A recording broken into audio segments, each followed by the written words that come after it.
Hello, and welcome back to the show. Excuse my voice, I am a little bit sick at the time of this recording, but so much has happened in Hollywood since we last spoke, so I had to update you. Grab your coffee and get ready because we're jumping right into everything that went on in Hollywood this past week.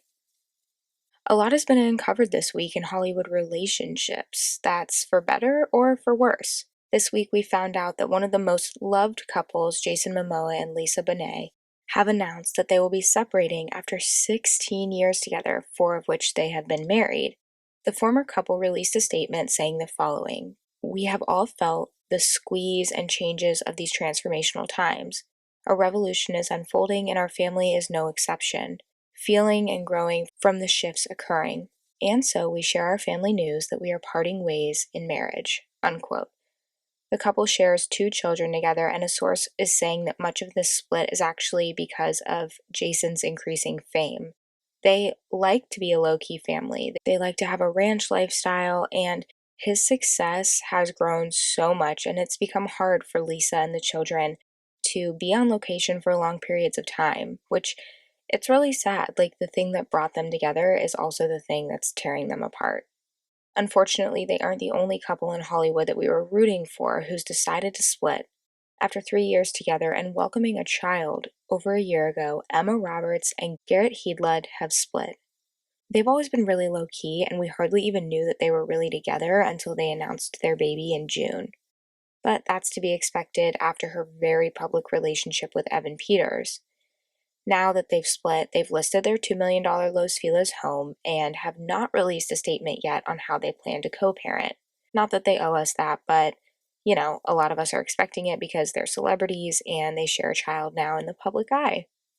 But not to worry, as we sadly lose these couples, we gain so many more. For starters, Full House's Jodi Sweetin recently got engaged to her boyfriend Mescal. I'm not even going to attempt to pronounce his last name because I know I'm going to mess it up, but she shared a very sweet post on how excited she was, and her ring is very unique, honestly. She's a runner-up right there behind Megan Fox. Also this week, we found out that apparently comedians Bill Hader and Anna Kendrick have been dating for over a year. Not sure how they managed to keep that so quiet, but maybe it was the pandemic and staying in. Either way, they seem like a great match. Sources say they met a while ago when she was hosting SNL and have been friends ever since. But now that they're dating, the source says they really keep each other laughing, and that is not a surprise. What is surprising, however, is the recent photos taken of Euphoria co-stars Hunter Schafer and Dominic Fike, which are sparking huge fires all over the internet. Though they may play sworn enemies in this new season of the show, in real life, they're getting very cozy while holding hands last week in West Hollywood. And though we're hoping it's true, of course, for the sake of music and TV, neither has released a statement yet. Switching gears a little bit to talk about some upcoming TV and movies.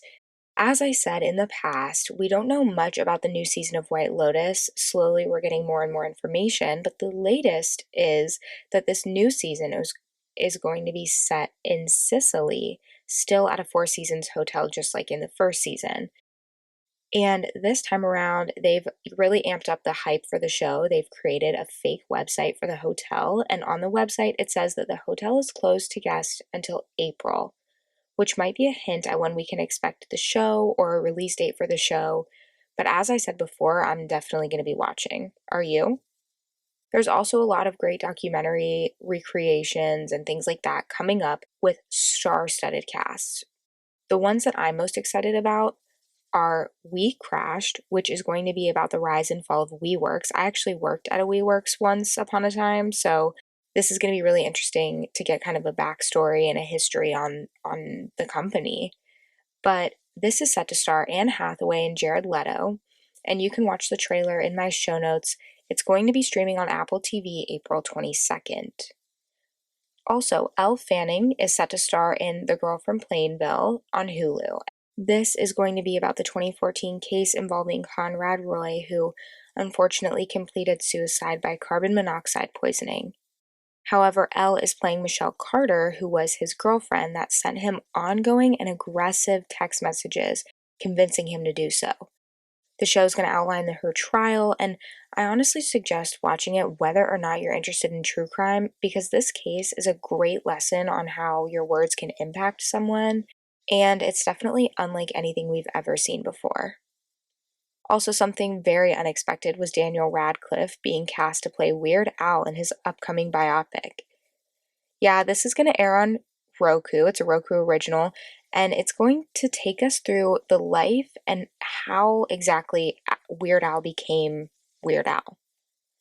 And finally, to literally everyone's excitement, Squid Game has officially been greenlit by Netflix for a season 2. Keep in mind that the first season reached over 142 million accounts and was streamed for more than 1.6 billion hours. The show is amazing, the story of the show's creation is amazing, and they say that Squid Game universe is just beginning. Okay, so we have a little bit more music news this week, starting with the exciting news that Disney's Encanto song, We Don't Talk About Bruno, has officially hit #1 of all Disney songs, knocking Frozen's Let It Go off that top spot. And this is really important and impactful because the previous songs that held this title were Colors of the Wind and Pocahontas, Can You Feel the Love Tonight from The Lion King, and A Whole New World from Aladdin.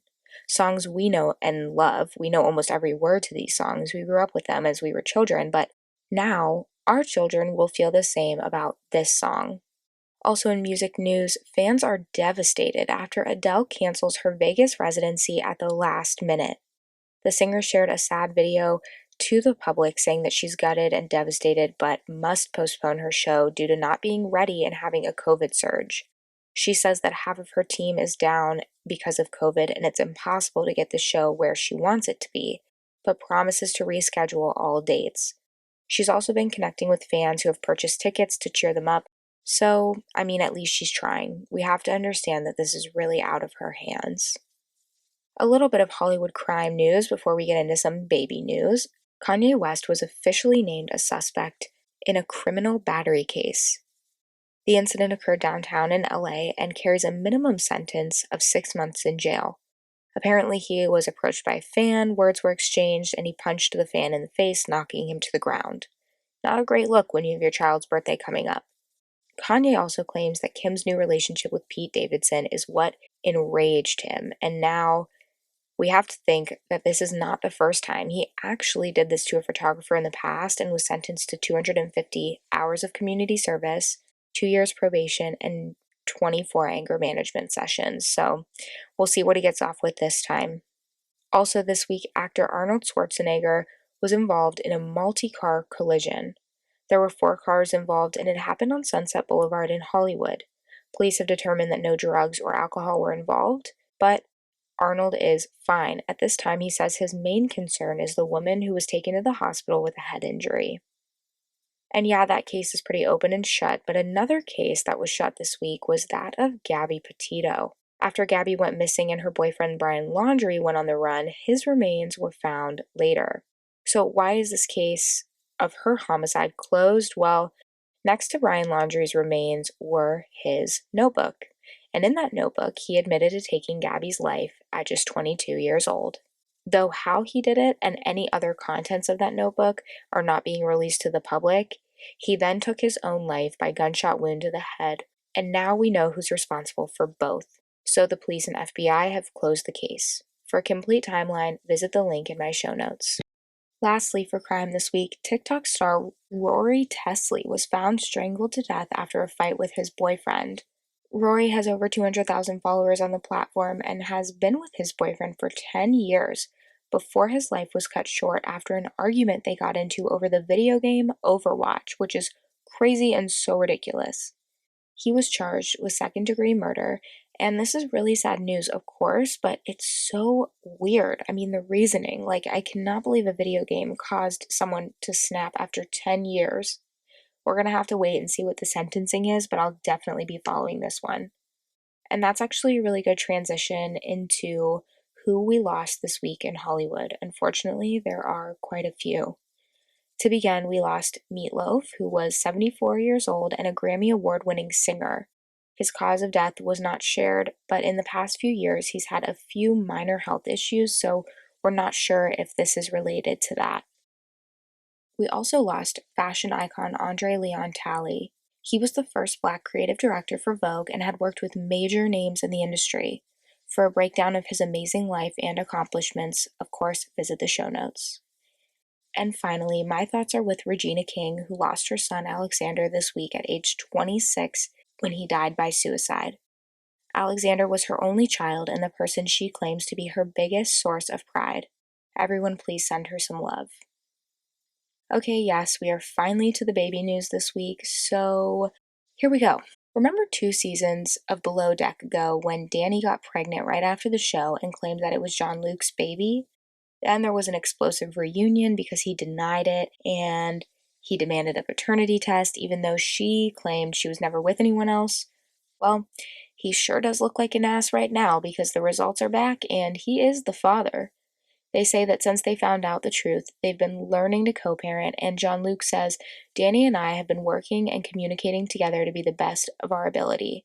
Given Danny is a full-time mother and worker, and I being gone for an extended period of time, not knowing when I'll be back on land, this is imperative for the sake of our daughter, as she needs both parents in her life.